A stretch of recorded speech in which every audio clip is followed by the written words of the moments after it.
wasta'inu bis-sabri was-salah wa innaha lakabiratun illa 'alal khashi'in.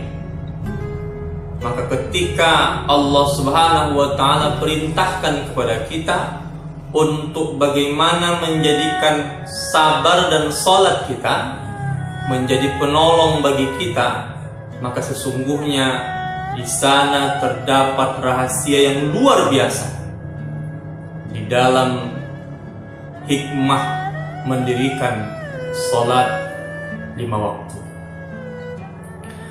Hadirin yang dimuliakan Allah Subhanahu wa taala, as-salatu ra'sul ibadah. Ketika hadis ini dipahami dengan baik, maka paling tidak yang tergambar di dalam diri kita, dalam pikiran kita adalah bahwa salat ini adalah bagian yang terpenting di antara ibadah-ibadah yang lain yang diperintahkan oleh Allah Subhanahu wa taala kepada kita. Salat ini kemudian menjadi titik simpul, di mana apabila simpulan ini kuat, maka mudah-mudahan semua benda yang diikatnya akan bisa terikat dengan kuat. Umpama beban dalam satu kendaraan diikat dengan tali yang kuat, kemudian dibawa dalam perjalanan yang jauh, maka mudah-mudahan kalau kuat ikatannya, insya Allah barang yang dibawa tersebut akan sampai dibawa kepada tujuan. Akan tetapi sebaliknya, kalau tali yang digunakan untuk mengikat benda yang kita bawa tersebut tidak kuat, maka boleh jadi putus di tengah jalan dan benda yang kita bawa tersebut jatuh. Inilah ibarat as-salatu ra'sul ibadah. Maka kata Rasulullah sallallahu alaihi wasallam di hadis yang lain, awwalu ma yuhasabu bihil 'abdu yaumal qiyamati as-salah. Fa in saluhat, apabila baik salatnya, saluha sa'iru amalihi, akan dihitung baik semua amal ibadah yang dilakukan yang lain. Wa in fasadat, fasada sa'iru amalihi, apabila buruk salatnya, maka buruk pula dipandang amal ibadah yang lain. Bagaimana cara kita menerjemahkan hadis ini? Jemaah yang dimuliakan Allah Subhanahu wa taala, yang pertama yang bisa kita petik dari makna hadis Rasulullah sallallahu alaihi wasallam ini adalah bahwa salat ini menjadi ukuran bagi seseorang benar atau tidak benar perilakunya dalam kehidupan sehari-hari. Seseorang bisa dikatakan baik tingkah lakunya, baik akhlaknya, maka apabila dilihat baik salat. Tapi kalau ada orang yang mengaku baik, mengaku beriman, mengaku bertakwa, akan tetapi salatnya dia tinggalkan, salatnya dia abaikan, maka ia belum bisa dikatakan baik dalam artian sesungguhnya. Dasar tolak ukur agama Islam mengukur seseorang hamba tersebut baik atau tidak, ini sangat-sangat tergantung kepada bagaimana sholatnya. Jika seseorang itu baik sholatnya, baik dari segi kualitas maupun kuantitasnya, maka insya Allah sholatnya itu akan mempengaruhi semua tindak perilaku kehidupan sehari-hari. Dia akan berkata jujur, berakhlakul karimah, sopan santun, bisa dipercaya, amanah,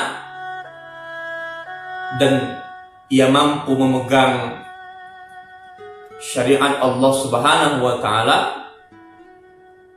atas setiap lisan, tulisan maupun arkan yang dia lakonkan sehari-hari. Maka jamaah yang dimuliakan Allah Subhanahu wa taala, begitu pentingnya kita menanamkan salat ini untuk generasi penerus kita. Maka jangan pernah abaikan, jangan pernah lalaikan untuk memberikan pesan melakukan salat untuk anak-anak kita. Mudah-mudahan kita sekeluarga diberikan Allah Subhanahu wa taala kekuatan untuk mampu mendirikan salat, menjadi ahli salat, mencintai salat, dan bisa khusyuk ketika melakukan salat. Kata Allah Subhanahu wa taala, "A'udzu billahi minasyaitonir rajim, wasta'inu bis-sabri was-shalah." Wahai umat yang mengaku beriman kepada Allah dan Rasul-Nya, wasta'inu bis-sabri was-shalah, maka kalau engkau memiliki masalah dalam kehidupan dunia, persoalan yang kau hadapi ini yang seakan-akan buntu jalan keluarnya, wasta'inu bis-sabri was-shalah, dapatkan solusinya ketika engkau sholat. Lalu bagaimana kita mengartikan ayat Allah Subhanahu wa taala ini? Apakah ketika kita sujud langsung datang solusi? Apakah ketika kita ruku langsung datang solusi?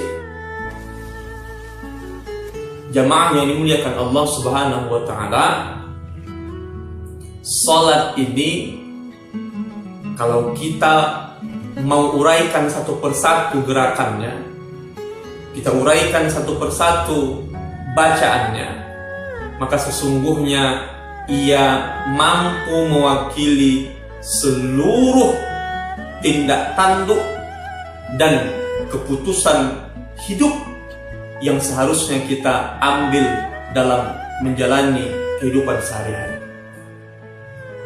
Ketika seseorang menghadap Allah Subhanahu wa taala untuk melakukan ibadah salat, maka yang pertama yang harus ia pastikan dahulu adalah bersih zahir batinnya.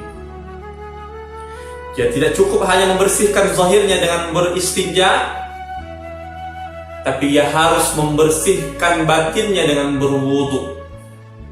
Dia tidak hanya diwajibkan untuk membersihkan najis dari tubuhnya, akan tetapi dia wajib dituntut untuk membersihkan hadas.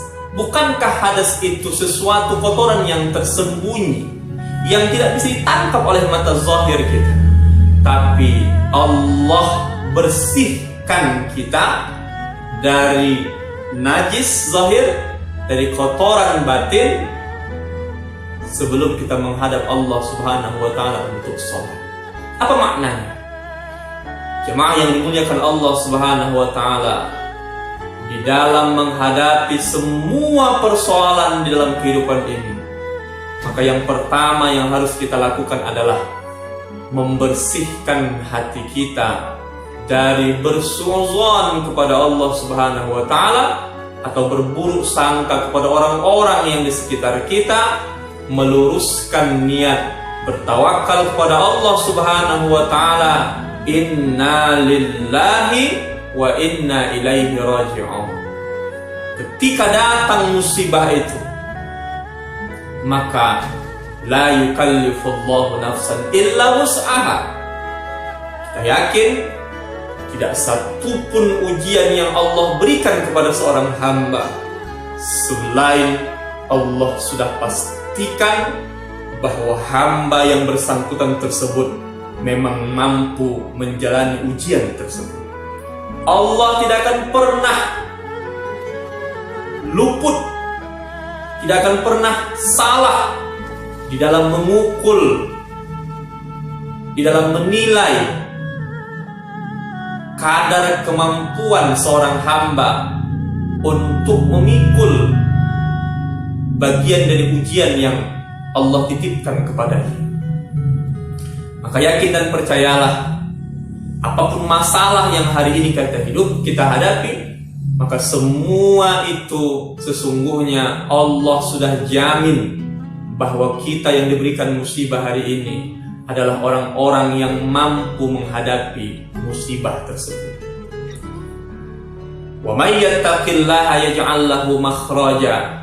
Ketika keyakinan, tawakal kita tanamkan di dalam diri kita masing-masing, di dalam hati kita masing-masing, makhraja, maka pasti kata Allah, yakinlah Allah akan membukakan jalan, pintu dari setiap masalah yang kita hadapi dalam kehidupan ini.